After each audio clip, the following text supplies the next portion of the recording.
अच्छा, 2009 का world cup मैं साथ ही था लकीली, और अल्लाह का बड़ा करम है कि आप एक सोच होते हैं पाकिस्तान से खेलना, फिर वर्ल्ड कप खेलना और फिर वर्ल्ड कप जीतना, उसमें भी हडल्स मैंने देखी हैं। और जिस तरह एक तो एक एज अ टीम भी देखी आपने, और फिर जाहिर है मीडिया भी और सेलेक्टर्स भी, पब्लिक भी, क्योंकि हम मैच राउंड के मैचेस नहीं, हम तो प्रैक्टिस मैच भी हार जी रहे थे, बिल्कुल। ठीक है। दोनों मैच हार गए थे दोनों मैच हारे थे, इंडिया फिर से और साउथ अफ्रीका से, और राउंड और का बहुत पहला, बुरी तरीके से हार गए जी, थे, और राउंड का पहला मैच भी बहुत बुरी बहुत तरीके बुरी से हारे तरीके थे। से फिर हार गए थे। नीदरलैंड से हमने जीतना था जी तो आगे जाना था। जी और फिर जो, तो वो उसमें आपने अपने आप को कैसे रखा? क्योंकि मैंने तो देखा, क्योंकि आखिर में अगर आपने देखा हो कि कुछ आखिर के मैच में तो कोई करीब भी नहीं आता था आपके आउट होने के बाद भी। मैं भी आगे दूर दूर रहता था। तो वो जर्नी, क्योंकि वो वाला जो एक यूनुस खान था, क्योंकि मेरे ख्याल से जब से मुझसे पूछा गया गुस्से में, और ये मैंने कहा उसी वजह से वर्ल्ड कप भी आया। जी, बहुत सारे डिसीजन ऐसे थे जो जो वो करने पड़ते वही कर सकते थे, क्योंकि जी अब वो डिसीजन नहीं लेता कोई भी, कोई जी इतना बोल्ड नहीं बनता कोई, जी क्योंकि सबको अपनी फिक्र होती है। तो यूनुस भाई को सिर्फ पाकिस्तान की फिक्र थी, जी तो उन्होंने अपनी फिक्र नहीं करके पाकिस्तान को देख के बहुत सारे डिसीजन ऐसे लिए, जैसे शाहिद भाई का डिसीजन लिया, जी क्योंकि वो आउट ऑफ द बॉक्स था। जी शाहिद भाई ने बहुत अरसा हो गया कि मतलब 3 नंबर पर बैटिंग नहीं की, और वो उन्होंने खुद भी बोला हुआ था कि जी भाई मैं तो एज अ बॉलर और फिर जी बैट्समैन, तो आपने 3 नंबर सेमीफाइनल में जी बोला कि लाला जी आपको दे, तो उन्होंने जी आपको लब्बैक किया, और वो क्या उनके वो मैन ऑफ द मैच भी बने दोनों मैच में, सेमीफाइनल फाइनल में। तो वो एक कैसी जर्नी थी आपके लिए, कितना मुश्किल था आपके लिए, और सारे के सारे प्लेयर जब थोड़े से वो भी हों, तो मतलब जी। कैसा आपने अपने आप को संभाल के उस चीज़ में रहे? देखिए फवाद, अगर मैं बात करूं जो हमारी सीरीज़ थी, अगर जब मैं फर्स्ट टाइम कैप्टन बना, फुली कैप्टन बना, मैंने रिफ्यूज़ किया जी 2007 के जब हम वर्ल्ड कप से वापस आए, मुझे कैप्टन बनना था क्योंकि मैं वाइस कैप्टन था उस वक्त, तो मैंने रिफ्यूज़ किया। फॉर समहाउ जो भी इंसिडेंट हुआ हमारे साथ वर्ल्ड कप के बाद, जब बॉब बुलमर नहीं मोहम्मद रहे और वली। उसके बाद जो कुछ हुआ, तो जब मैं वापस आया तो मैंने रिफ्यूज़ किया और अच्छा शोएब। सॉरी आपकी बात जी काटूं, अच्छा आपको पहले आपको हुई थी कैप्टनसी, जी उसके बाद शोएब भाई शायद बने थे, जी। शोएब मुझे ही कैप्टन बनना था ओके। क्योंकि 2000, अगर मैं बात करूं जब बॉब उल्मर के बाद जब मैं जी वाइस कैप्टन बना, तो उसके बाद पाकिस्तान की जो मैं ये नहीं कहूँ कि मेरी वजह से जी हो, बल्कि बहुत अच्छी टीम इकट्ठी हुई। जी उसमें अगर हम बात करें तो इंजी भाई का लीड करना बहुत बिल्कुल। ज़बरदस्त रहा, क्योंकि वो हमारे लिए एक रोल मॉडल थे, जी और उनकी एज और उनकी जो क्रिकेट स्किल थी वो सबसे ऊपर थी।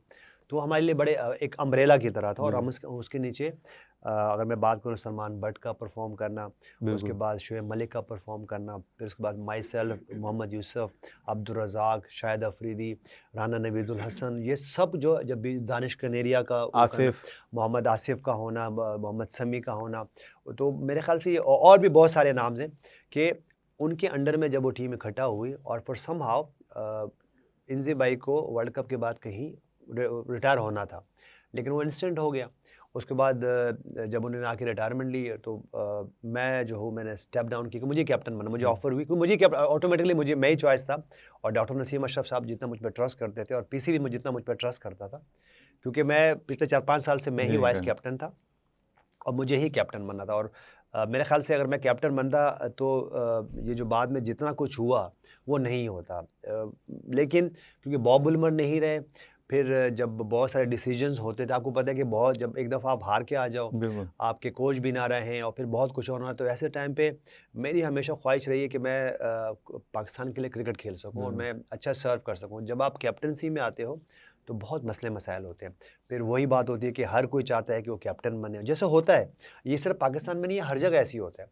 तो वो होना, और फिर मेरा रिफ्यूज़ करना मुझे, और उसके बाद ये जो सारा कुछ दोबारा वो जो श्रीलंका की सीरीज़ जी में जी होता है, और फिर शोएब मलिक को कैप्टनसी हटाया जाता है, जबकि मुझे जब मैंने कभी ये बात शेयर नहीं की, जबकि जब उन्होंने मुझसे पूछा कमेटी ने, जी तो मैंने खुद वहाँ उस कमेटी में कहा, और ये मेरे ख्याल से कहीं ना कहीं ये रिकॉर्डेड है कि मैंने खुद उनको मना किया कि ये सही नहीं है अभी शोएब भाई को कि नहीं हटाए। अभी शोएब भाई को नहीं, ओके। शोएब मलिक को नहीं हटाए। ओके। ठीक है, हम वनडे सीरीज़ हार गए, लेकिन ये अच्छा साइन नहीं है और ये अच्छा मैसेज नहीं है।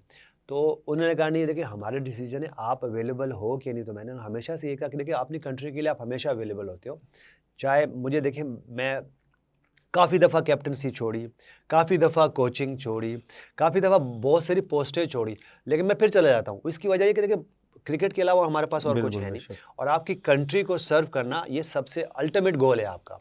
इसमें कोई ऐसी बात नहीं है कि आपको बहुत सारा पैकेज मिलता है या फिर बहुत सारी अटेंशन। मेरे लिए कभी भी ऐसा नहीं होता, क्योंकि अगर मैं अपनी करियर की बात करूं तो अल्लाह ताला ने बहुत कुछ दिया हुआ है, बेशक बेशक। और हमेशा कोशिश करते हैं कि कहीं ना कहीं किसी भी मद में पे बैक कैसे हो सकता है। तो ये पे बैक यही हो सकता है जब आप जैसे यंग क्रिकेटर्स और जो पाकिस्तान के लिए परफॉर्म करना चाहते हो, जिनमें कैपेसिटी है, कैपेबिलिटी है, वो बहुत कुछ कर सकते हैं, तो क्यों ना हम जैसे लोग वो आगे हैं, उनकी हेल्प करें। वो किसी भी मद में अगर कहीं भी उनके लिए स्टैंड कर सकते हैं तो क्यों नहीं करें। फिर तो ये जब ये सब कुछ हुआ तो मैं जब दोबारा कैप्टनसी मुझे दोबारा मिली, तो उससे पहले एक मेरे साथ कंट्रोवर्सी ये हुई कि उस वक़्त के चीफ सेलेक्टर ने कहा कि जी फवाद आलम और अहमद शहजाद जो है ये टेस्ट टीम का हिस्सा होंगे। और तो मैंने कहा नहीं, ये बहुत यंग हैं ये दोनों, ये वनडे T20 तो खेलते हैं, इनको मैं ये समझता हूँ as a leader, as a captain, कि सबसे पहले जो यंग क्रिकेटर्स होते हैं आप उनको T20 में खिलाएं ताकि वो अपने एक्सप्रेस कर सकें स्किल्स को। उसके बाद वो ग्रेजुअली वनडेज़ में आए और वनडेज़ के बाद जो है वो टेस्ट क्रिकेट खेलें।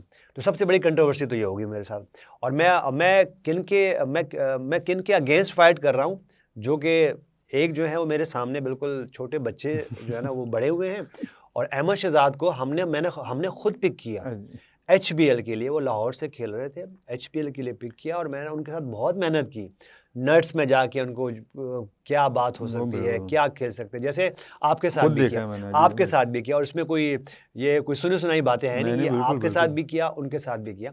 और सबसे बड़ी बड़ी कंट्रोवर्सी ये हो रही है कि भाई मुझे जो है, मैं सेलेक्टर के खिलाफ जो फाइट कर रहा हूँ कि नहीं, इन दोनों को नहीं रखें, अभी नहीं रखें, हाँ जी। टेस्ट क्रिकेट में नहीं रखें, लेकिन ये है कि ये T20 वनडे में, ताकि ये वो कह रहे नहीं, ये दोनों तो आपके अंडर में खेलते हैं और आप उनके खिलाफ। और मुझे लगता है कि आप लोगों को मैसेज भी चला गया हो कि कैप्टन आपके खिलाफ है, ऐसा हुआ भी हाँ होगा, जी, क्यों उससे होता है हमारे उसमें, चाहे जितने भी बंद कमरों में बात हो जाए, कुछ भी हो जाए, वो बात निकल जाती है, और वो सिर्फ ये कहते हैं कि जी आपके खिलाफ जी कैप्टन यूनुस खान है। तो ये सबसे पहले कंट्रोवर्सी ये हो गई। और मज़े की बात यह है, जब टेस्ट मैच की टीम अनाउंस होती है, आप दोनों उस टीम में होते हो, हाँ जी।